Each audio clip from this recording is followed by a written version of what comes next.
மத்திய அரசு நிறைய திட்டங்களை அள்ளி அள்ளி கொடுத்துருக்கு.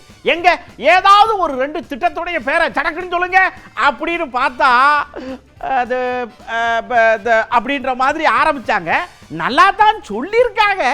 ஒன்று சொல்லு, அந்த பேட்டி பச்சாவோ பேட்டி படாவோன்னு ஒன்று இருக்கு. அப்புறம் இன்னொன்று வந்து நமாமி கங்கைன்னு ஒன்று, கங்கையை சுத்தப்படுத்துறது இருக்கு. மத்திய அரசில் இலவச அரிசி திட்டம், அதுக்கப்புறம் இப்போ மாநில அரசு திட்டம்னு பார்த்துக்கிட்டிங்கன்னா இல்லம் தேடி கல்வி, காலை உணவு திட்டம். மத்திய அரசு திட்டங்களை பொறுத்துனா திட்டங்கள் எல்லாமே பேர்லாம் ஹிந்தியில் இருக்கிறதுனால இங்கே தமிழ்நாட்டில் பெரிய அளவில் புரியறதுக்கு வாய்ப்பு இல்லை.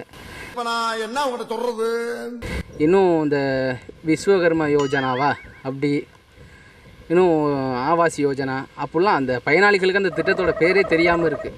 திட்டங்கள் பேர்லாம் தெரியாது.